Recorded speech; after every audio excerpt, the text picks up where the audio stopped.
मोतबाना गुजारिश है तमाम लोगों से, खासकर मुसलमानों से, खुदा के लिए इनके जाल में मत फंसिए।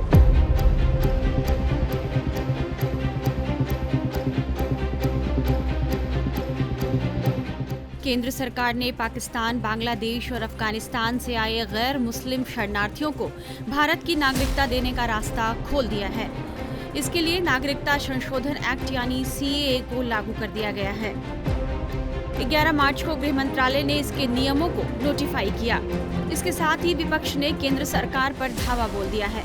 पश्चिम बंगाल की मुख्यमंत्री ममता बनर्जी से लेकर केरल के CM P विजयन और AIMIM प्रमुख असदुद्दीन ओवैसी ने इस कानून को लेकर विरोध जताया है। वहीं अब जम्मू कश्मीर की पीपल्स डेमोक्रेटिक पार्टी की अध्यक्ष महबूबा मुफ्ती ने भी इस पर अपनी कड़ी प्रतिक्रिया दी है। उन्होंने कहा कि सुप्रीम कोर्ट में मामला लंबित होने के बावजूद इसको जल्दबाजी में लागू करना लोगों को नफरत की राजनीति में धकेलने का एक हताश प्रयास है। ये बिल्कुल मुस्लिम्स को टारगेट करने वाला कानून है। तो मेरी मोतबाना गुजारिश है तमाम लोगों से, खासकर मुसलमानों से, खुदा के लिए इनके जाल में मत फंसिए। अपने वोट का सही इस्तेमाल कर लीजिए और उसके बाद कानूनी तरीके से इस लड़ाई को लड़ने की जरूरत है।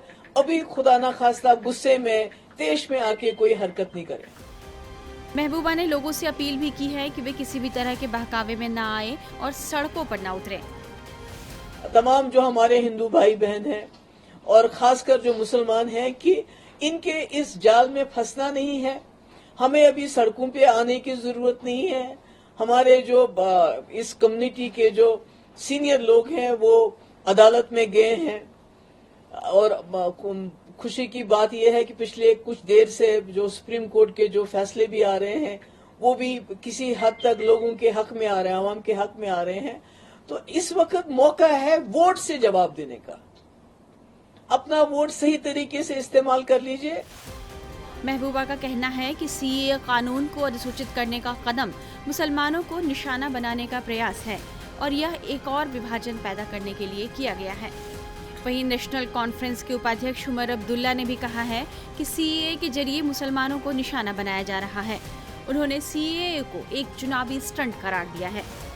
जाहिर सी बात है कि बीजेपी मजहब का इस्तेमाल करना चाहती है आने वाले पार्लिमानी इलेक्शन में, और बीजेपी का हमेशा अगर निशाना रहा है तो मुसलमान रहा है। CAA में भी अगर आप देखें तो चुन के सिर्फ मुसलमानों को निशाना बनाया है। ये बीजेपी की कोई नई सियासत है नहीं, ये पहले से ही उनका रवैया रहा है। नए नए हथियार जो हैं वो इस्तेमाल करने पड़ रहे हैं और इलेक्शन से पहले उन्होंने इस मुल्क के मुसलमानों को रमजान का तोहफा दिया और CAA को नोटिफाई किया, जिस बात को लेकर हमें बड़ा अफसोस है। विपक्षी दलों की इस प्रतिक्रिया से केंद्र सरकार अनजान नहीं थी, लेकिन गृह मंत्री अमित शाह ने यह बार बार कहा कि सरकार लोकसभा चुनाव से पहले इस कानून को लागू करेगी। केंद्रीय गृह मंत्री अमित शाह ने मंगलवार को विपक्ष पर CAA के बारे में झूठ फैलाने का आरोप लगाया और कहा कि यह केवल पड़ोसी देशों के शरणार्थियों को नागरिकता देने के लिए है, न कि देश के लोगों की नागरिकता छीनने के लिए। हालांकि माना जा रहा है कि CAA को लेकर विपक्षी दलों का विरोध अभी और बढ़ सकता है। टाइम्स नाउ नवभारत डिजिटल की रिपोर्ट।